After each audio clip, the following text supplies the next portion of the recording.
You're listening to the Angry Marks Podcast Network.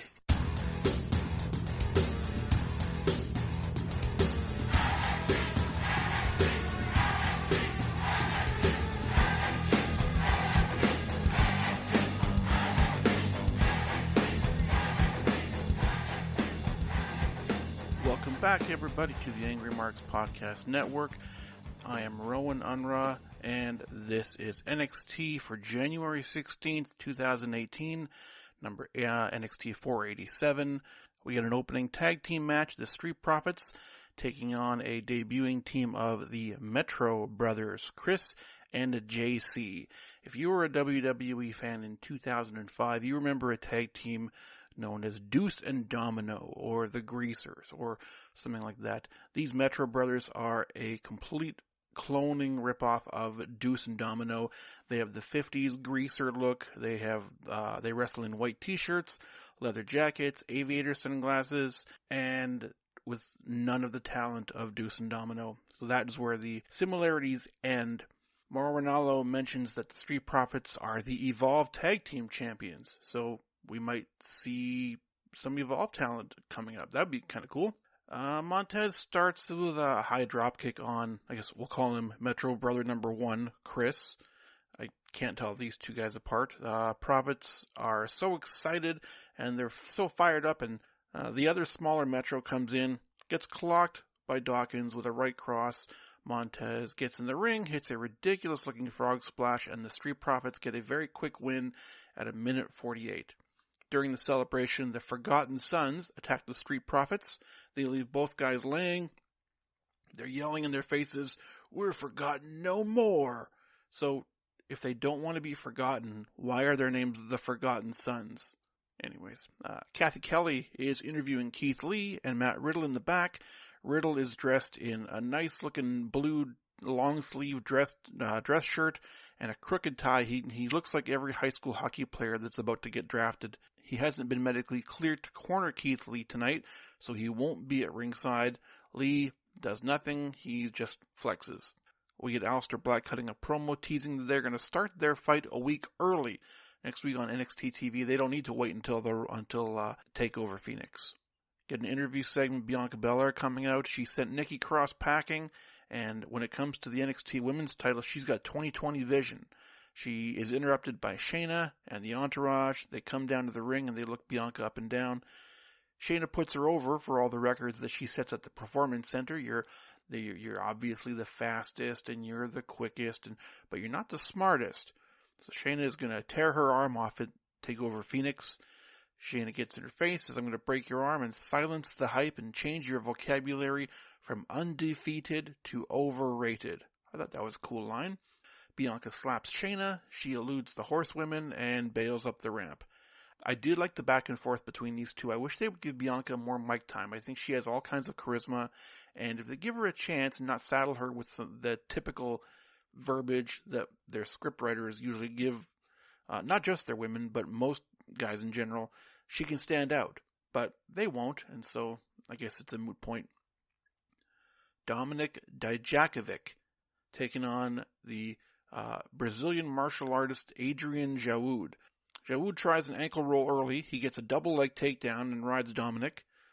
Dominik gets in a standing switch. They get into the corner. Dominik then hits a spinning back elbow, lays out some forearms to the chest in the corner. Jaoud catches a stomp and he tries a knee bar, but Dominik gets to the bottom rope. Dominik then hits Feast Your Eyes and he gets the win at 4 minutes and 21 seconds. This was better than I'm making it sound. I thought Jaoud looked good here, and over the years we've seen a lot of guys try to do fake MMA in wrestling rings. I think he's actually pretty good, and I'd like to see him, if they're going to do anything with him, get some submission wins over some guys of his level. Like Bianca, he has a different skill set. He brings some legitimacy. Dijakovic, unfortunately, kind of falls into that standard category that Vince McMahon loves. He's tall, he's impressive looking. I don't know how well spoken he is, and once you put him in there with someone who's better than him, his weaknesses are going to be exposed really quick if they don't protect him. This is the exact same situation that Baron Corbin was in a few years ago, and now he's just stuck in mediocrity.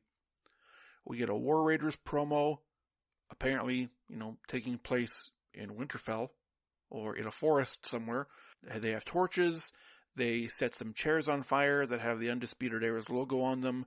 I guess that's telling us that they're going to set Kyle O'Reilly and Roderick Strong on fire.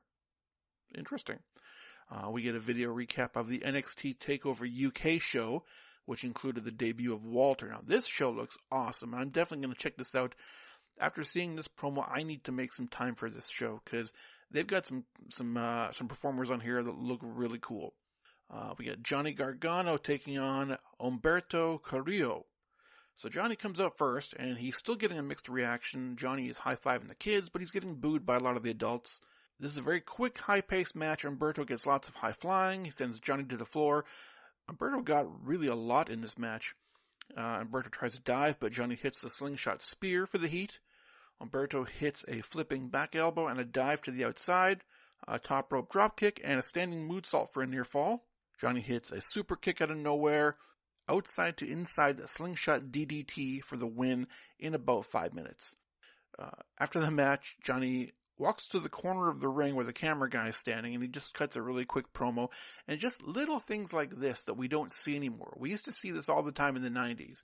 It happened on Nitro all the time. After the match, the guy would walk to the corner and kind of just speak into the handheld camera and just cut a quick promo.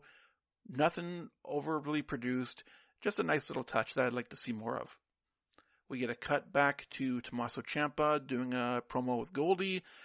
He said that Black calls him the Puppet Master, but he's a main eventer, and because of that, they are going to wait until TakeOver because he's the champ, and be careful what you wish for. We get an absolutely awesome promo for Velveteen Dream. We'll get to see him next week. This was the best thing on the show, just kind of highlighting his year, and he's not scheduled to have a match at TakeOver. I would love to see him as an entrant in the Royal Rumble, so hopefully I get to see that. Main event time, Kassius Ohno and Keith Lee. Ohno is making his entrance, and Nigel claims that if you type in Wrestling Genius into Google, Ohno is the first thing to come up. So I took him on this challenge, and he's not exactly wrong. So the first link that when you put into Google Wrestling Genius obviously is Lanny Poffo, the genius. But right below that, the first video to show up is a video of Kassius Ohno. So good job, Nigel, on maintaining your journalistic integrity. This was a very slow, plodding match with both guys just hitting, clubbering forearms. Ohno with a lot of standing kicks. Lee sends Ohno into the corner. He tries to charge, but Ohno takes out the legs with a barrel roll, and he just kind of takes out Lee's knees and sending him into the turnbuckle. I don't know if that was the plan. It kind of looked like a botch, but it got the job done. After getting some heat, Lee hits a charge in the corner. He hits a slingshot cross body from the outside for a near fall. Keith starts no-selling some chops, and he hits the pounce. Lee then tries the fireman's carry slam. Ohno is hanging onto the top rope. He shoves Lee into the referee, so the ref is out. I guess he's got an errant elbow in the eye. Lee turns to check on the ref, because that's what you do. You stop the match to go check on the official. And as he does so, Ohno hits him in the junk. He hits the rolling elbow, and he gets the win over Keith Lee at 8 minutes and 12 seconds. That's Keith Lee's second straight TV pinfall loss. He lost to Lars Sullivan a couple weeks ago, and now he loses to Kassius Ohno. In the aftermath, Matt Riddle comes running down to get his hands on Ohno. The referee separates them, and Ohno heads up the ramp to close the show. Not the most entertaining episode I've seen. I love both of these guys, but I kind of expected more from them. It was not a very entertaining match. This whole show was pretty uninspiring, so you don't need to go out of your way to watch it if you haven't seen it, although I'm sure if you look on YouTube, they're going to have the Velveteen Dream promo, so that was kind of cool. That's going to do it this week for NXT. Join me and Mike Poulin on the Angry Marks Rewind podcast. It's episode 13, and what are we doing? We are doing TNA Hard Justice 2008, featuring Kurt Angle and AJ Styles, and Samoa Joe defending the TNA title in a cage against Booker T. So that's going to be coming up. Thanks very much, and we'll talk to you again next week. Are you tired of the same old pro wrestling? Then check out the amazing action on Powerslam.tv, the biggest indie pro wrestling channel in the world. Get over 3,000 hours of the best pro wrestling events from over 100 of the biggest names in the industry from over 15 countries around the globe. Get your free trial today at Powerslam.tv.